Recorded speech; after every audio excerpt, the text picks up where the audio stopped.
नमस्कार मित्रों, UP triple SC के जितने भी अभ्यर्थी हैं वो बहुत ही मेहनत से, आप ये समझिए, एग्ज़ाम्स को देते हैं और ऐसी स्थिति में बड़ी मुश्किल से किसी न किसी प्रकार से 60 के ऊपर तक स्कोर कर पाते हैं। उसके बाद में उनको ये सुनने में मिलता है कि हमारी परीक्षा में नकल हुई, तो निश्चित रूप से उनको बहुत ही ठेस पहुंचती है, आघात पहुंचता है। और आप यूपी ट्रिपल एससी की प्रणाली को लगातार देख रहे हैं, कोई भी पुरानी वैकेंसी निपटाई नहीं जा रही है, नई वैकेंसी की डीवी कराने की जल्दी रहती है। आप देखेंगे कई भर्तियां ऐसी हैं जिनमें ओवरलैपिंग की समस्या से छात्र निरंतर गुजर रहे हैं, लेकिन यूपी ट्रिपल एससी आयोग को पता नहीं कौन सी ऐसी जल्दी रहती है कि जल्द से जल्द हम डीवी करा लें, जल्द से जल्द डीवी कराने से हमको सफलता मिल जाएगी, सारे अरमान हमारे पूरे हो जाएंगे। यूपी ट्रिपल एससी आयोग का यही रवैया रहा है। आप देखिए, भर्ती की अन्य प्रक्रियाओं में, नियुक्ति की प्रक्रियाओं में आप ये देख रहे हैं कुछ भर्तियां ऐसी हैं जो फाइनल हो चुकी हैं, परिणाम भी आ चुका है, लेकिन उनमें विभागों में नियुक्ति तक नहीं दी गई है। लेकिन आप दूसरी तरफ देख रहे हैं कि डीवी की बात आती है तो एजीटीए की भी डीवी आपने करा ली, असिस्टेंट अकाउंटेंट की भी डीवी आपने करा ली, ऑडिटर में नियुक्ति नहीं दी, असिस्टेंट अकाउंटेंट की डीवी चालू कर दी, वो भी बच्चे सारे ओवरलैप कर गए। अब दूसरी तरफ कुछ झंडू कोचिंग संस्थान वाले कह रहे हैं कि हम भीख मांगेंगे। हम उन छात्रों से अपील करते हैं कि वो लोग डीवी ना कराएं। अरे भाई, तुम उन छात्रों से क्या अपील कर रहे हो? तुम तो सिर्फ वेटिंग लिस्ट की मांग करो। और अब बहुत हुआ मान मुनव्वल, अब तो तुम्हें समय है इको गार्डन में बैठने का, ठीक है? अगर तुम सब इकट्ठे होके नहीं बैठ सकते हो तो फिर ज्ञान देना बंद कर दो कि हम वेटिंग लिस्ट का, कि उस अभ्यर्थन वापसी। अरे अभ्यर्थन वापसी क्या होता है? किस किस के घर जाके पैर पकड़ के अभ्यर्थन वापसी करा लोगे? कितनों का एड्रेस आपको पता है? तो ये सब जो भटकाने वाली बातें हैं, इन सब को छोड़ के केवल और केवल वेटिंग लिस्ट के प्रावधान की मांग यूपी ट्रिपल एससी आयोग से करनी चाहिए, क्योंकि ये गलती यूपी ट्रिपल एससी आयोग की है कि लगातार वैकेंसियां लाता है, उसकी एग्ज़ाम्स भी करा लेता है, लेकिन उसका कहीं ना कहीं फाइनल परिणाम को लटका के रखता है और सभी की डीवियाँ एक साथ कराने की ओर आगे बढ़ता है। अभी आपने देखा है कि जूनियर असिस्टेंट 3284 का एग्ज़ाम हुआ, उसकी टाइपिंग की प्रक्रियाएं अभी तक शुरू नहीं हुई हैं। चलिए, देरी हो रही है टाइपिंग में, समझ में आता है, लेकिन ये लोग टाइपिंग के बाद में डीवी में अपना समय नहीं लगाएंगे और इस भर्ती को भी ओवरलैपिंग की ओर ले जाएंगे। अभी आप मान लीजिए, अगर 55-12 का परिणाम नहीं आता है, आप देखिए असिस्टेंट अकाउंटेंट 1828 का फाइनल परिणाम होकर नियुक्ति नहीं मिल जाती है विद्यार्थियों को। और बात कर ली जाए जो आपकी अन्य भर्तियां हैं, सभी पेंडिंग हैं, उनके अगर फाइनल परिणाम नहीं आते हैं और आपको डीवी करा ली जाती है 3284 की, तो जाहिर सी बात है ओवरलैपिंग वहाँ पे भी होगी। तो भर्तियां निकालने का कोई मतलब ही नहीं बनता है यदि आपको ओवरलैपिंग करनी है और वेटिंग लिस्ट का प्रावधान नहीं। आप एक एक करके सभी भर्तियों को फाइनल करें, उसके बीच में एक गैप भी रखें 7 दिन का अगला रिजल्ट देने के लिए और नियुक्ति देने के लिए, तब तो ये चीज़ें ठीक हैं। वरना अगर आप इसी प्रकार से सभी ओवरलैप कराना चाहते हैं और किसी को नौकरी देने की आपकी मंशा नहीं है, तो आपका ये सिस्टम ठीक है। दूसरी तरफ बात की जाए, अगर, चलिए ये तो भर्तियों की बात हो गई, वेटिंग लिस्ट के कारण होने वाली दिक्कत हो गई। अभी जो लोग 3284 वाले हैं वो पूछ रहे थे कि हमारी भर्ती पे क्या क्या स्थिति बन सकती है, तो मैं उनको बता दूं, ये जो आप भर्तियां देख रहे हैं, जूनियर असिस्टेंट 55-12 की, एजीटीए 3400 पोस्ट पे लगभग, और वीपीओ जो है 1468 पोस्टों पे भर्ती है, असिस्टेंट अकाउंटेंट 1828 पोस्ट पे है। ये तो कुछ मेन भर्तियां हैं जो अभी पेंडिंग में चल रही हैं यूपी ट्रिपल एससी की। साथ ही साथ बात कर ली जाए एएनएम की, आप जानते हैं 5000 से अधिक पदों पे भर्ती है। कुछ छोटे बड़े और भी पद हैं यूपी ट्रिपल एससी से आए हुए जिनका अभी परिणाम आने शेष है, जैसे होम्योपैथी का परिणाम जो सुना जा रहा है अब जल्दी ही आने वाला है। तो ऐसे कई परिणाम लंबित हैं। छोटी बड़ी भर्तियां मिला लीजिए, वो भी 13,000 के आसपास और होती हैं।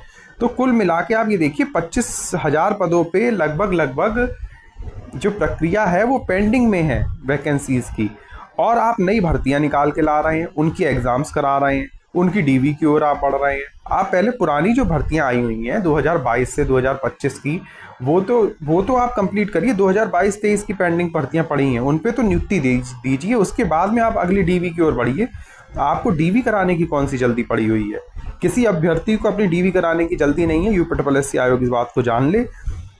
सभी अभ्यर्थी ये चाहते हैं कि पुरानी भर्तियों को निपटाया जाए, क्योंकि कट ऑफ बहुत हाई जा रही है, और कट ऑफ हाई क्यों ना जाए, मैं आपको बताना चाहूँगा, कट ऑफ हाई क्यों ना जाए, आपने लेखपाल भर्ती में महा घोटाला देखा है, ठीक है। आपने कल से जो वीडियो वायरल हो रही हैं उनमें आप देख रहे हैं, जो वीडियो में नज़र आ रहा है, अभ्यर्थी 2-2:30 बजे कॉलेज से निकल रहे हैं और बिल्कुल चुपचाप उनसे मीडिया क्वेश्चन भी कर रही है। उनको अंदर समझा दिया गया है कि आपको बाहर कोई भी कमेंट नहीं करना है, और फिर आगे जाके वो लोग मुंह भी छुपा रहे हैं। अगर उन्होंने कुछ गलत नहीं किया तो फिर मफलर से मुंह क्यों छुपा रहे हैं, अंगोछे से मुंह क्यों छुपा रहे हैं, ठीक है। वो कैमरे के सामने भी नहीं आने जा रहे हैं।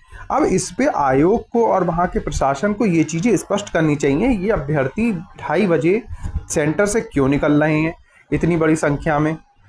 मैं जानता हूँ इसके लिए भी उन लोगों ने तैयारी पूरी करके रखी होगी, कोई ना कोई उनका एक्सक्यूज़ ज़रूर होगा कि इनके बैग में गड़बड़ी हो गई या इनके इसमें गड़बड़ी हो गई, लेकिन इतनी बड़ी मात्रा में छात्र अंदर थे और कौन सी परीक्षा उनकी चल रही थी, इस पे चर्चा का विषय। और जैसे कुछ अभ्यर्थी बता रहे हैं कि मोबाइलों का इस्तेमाल अंदर किया जा रहा था, तो ज़रूर इसमें कोई सच्चाई होगी। इस पे भी पूरी तरीके से विचार करना चाहिए।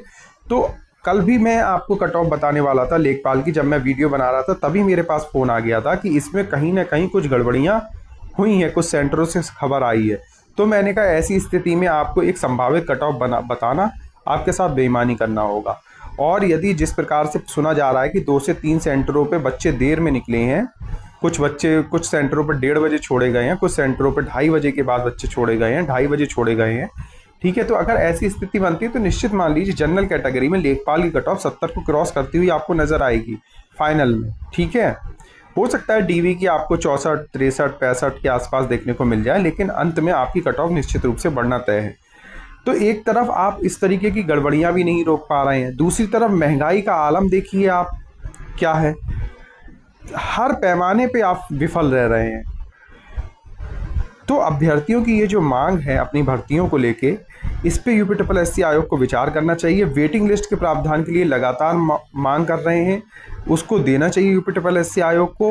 अब मैं आपको बता देता हूँ, एक बड़ी भर्ती है सहायक लेखाकार की। अब हम सारी भर्तियों पे आपको अपडेट देने चल रहे हैं, जो भी भर्तियाँ आने वाली। देखिए होता क्या है, जब ऐसी गलत चीज़ें हम अपने सामने होते हुए देखते हैं तो हम भी सोचते हैं कि विद्यार्थियों को क्या अपडेट दें, क्या उनके हित में हो सकता है, क्योंकि उनके सामने, आंखों के सामने उनका अहित किया जा रहा है। जो भर्तियां हैं जो निष्पक्ष रूप से हो जानी चाहिए थी, वो निष्पक्षता और पारदर्शिता कहीं से कहीं तक दिखाई नहीं दे रही है।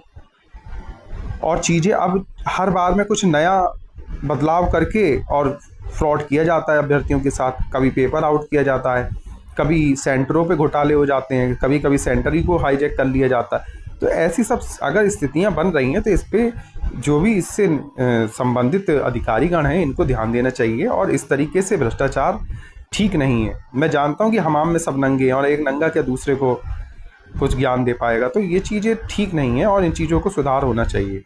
देखिए सहायक लेखाकार की एक बड़ी भर्ती आपको 15 से 20 दिन के अंदर देखने को मिल सकती है। जो पदों की संख्या है मैं आपको बता दूं, निश्चित रूप से पूर्व वीडियो में भी मेरे द्वारा आपको बताया गया है। असिस्टेंट अकाउंटेंट की लगभग 1200 से 1400 पोस्ट आपको देखने को मिलेंगी। इसमें ऑडिटर के भी पद इस बार सम्मिलित करके आएंगे, तो 300 के आसपास आपको ऑडिटर के पद देखने को मिलेंगे। 200 जो है आपकी जो विशेष चयन की भर्तियाँ होंगी, वो भर्तियाँ आपको देखने को मिलेंगी जो बैकलॉग में खाली रह गई हैं, ठीक है। तो लगभग ये 1900 पदों पे ये अध्याचन आपको यूपीएससी आयोग से असिस्टेंट अकाउंटेंट का देखने को मिलने वाला है। जो एडीओ के अभ्यर्थी हैं उनको भी बहुत आवश्यक मैं सूचना देना चाहता हूं, आपके विज्ञापन पे भी काम बिल्कुल जारी है। और निश्चित मान लीजिए assistant accountant, ADO, lab technician और लाइब्रेरियन की भर्ती प्राथमिकता में है और ये भर्ती आपको बहुत जल्द देखने को मिल जाएंगी। बीते दिनों में लेखपाल की परीक्षा के कारण आपको कुछ देरी यूपीएससी आयोग के द्वारा देखने को मिल रही होगी। अब चूंकि परीक्षा हो चुकी है और यूपीएससी की सभी पुरानी भर्तियों पे यूपीएससी आयोग कार्य करने जा रहा है, लेकिन ये जो डीवी तक पहुंचाने की ये जो परंपरा है यूपीएससी आयोग की, ये ठीक नहीं है। इसको यूपीएससी आयोग को थोड़ा सा गति को धीमा करना पड़ेगा। और 3284 के यदि टाइपिंग में लेट होता है तो ये 3284 वालों के लिए बहुत ही बेनिफिट की बात है, क्योंकि पुरानी यदि जूनियर असिस्टेंट की भर्तियां निपट जाती हैं तो ज़्यादा उचित रहेगा। उसके बाद ही आपकी डीवी की प्रक्रियाएं आगे बढ़ें, पुरानी भर्ती का जो फाइनल परिणाम है वो आ जाए, तब आपकी टाइपिंग हो, तब ज़्यादा उचित रहेगा आप लोगों के लिए इस भर्ती को आगे अग्रिम चीज़ें आगे बढ़ें। तो जितना देर हो जाए उतना अच्छा है 3284 वालों के लिए। एएसओ वाले जो पूछ रहे थे कि उनके पदों में बढ़ोतरी कितनी संभव है, मैं उनको बताना चाहूँगा 300 के आसपास आपके पद बढ़ सकते हैं यदि नए डिपार्टमेंट को जोड़ लिया जाता है। पूर्व वीडियो में भी मैंने मेरे द्वारा आपको बताया गया था।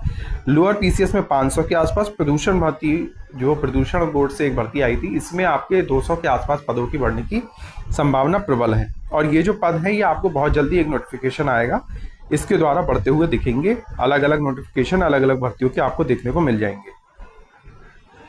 एएसओ वाले अभ्यर्थियों को मेरे द्वारा कल एक सूचना दी गई थी, एक बुक में जो त्रुटि थी उसके बारे में पूरी जानकारी दी गई थी। मैं आपको बताना चाहूँगा निश्चित रूप से उस बुक में त्रुटि हैं। जिस चैप्टर में आप खोलेंगे उस चैप्टर में कहीं ना कहीं आपको त्रुटियां नजर आएंगी। जल्दबाजी में पैसा कमाने के लिए वो बुक बना दी गई है। उस कल वाली वीडियो आप लोग जाके देख सकते हैं, जिन्होंने ना देखी हो वो इस वीडियो को देख लें जाके, उनको उस बुक का जो प्रिंट है वो पता चल जाएगा कौन सी बुक है। मैं किसी भी बुक और प्रकाशक का नाम नहीं ले रहा हूँ। और कुछ चैनल हैं जो लोगों ने बहुत अच्छी तरीके से उन चैनलों को पहचान भी लिया है। मेरे द्वारा कल आपको बताया गया था, उन्होंने एएसओ के नाम पे ऐसे फर्जीवाड़ा फैला रखा है, खाली बस लीपापोती कर रहे हैं कोर्स के नाम पे। और ये यूपी के चैनल नहीं है, ये यूपी से बाहर के चैनल हैं। तो आप जान सकते हैं कि राजस्थान का शिक्षा का स्तर और यूपी की शिक्षा के स्तर में ज़मीन आसमान का अंतर है। ठीक है, यूपी में शिक्षा का स्तर वहाँ से ज़्यादा बेटर है अब जो वर्तमान की स्थिति है। और मैं आपको बताना चाहूँगा वहाँ पे जो ये लोग कोचिंग की फ़ीस आपसे ठग रहे हैं, उसके बाद में आपको उस मुताबिक आपको ना तो पढ़ाई का कंटेंट दे पा रहे हैं और ना ही आपको जो स्टडी मटेरियल है वो प्रोवाइड करते हैं। पीडीएफ देते नहीं है, नोट्स डेली क्लासेस लेते हैं और नोट करने के लिए कहते हैं। टाइम पास करने का काम चल रहा है। नोट्स बनाने में एक क्लास को देखने में 1.5 से 2 घंटा लग जाता है। वहीं यदि आप किसी अभ्यर्थी को यदि पीडीएफ दे दें अपने नोट्स की तो निश्चित रूप से उसका भला होगा, टाइम भी बचेगा उसका। और उसको अगर आपकी वीडियो देखनी होगी तो जहाँ पे उसे लगेगा कि समझना है आप समझेगा। इतना समय आप किसी अभ्यर्थी के पास नहीं बचा है।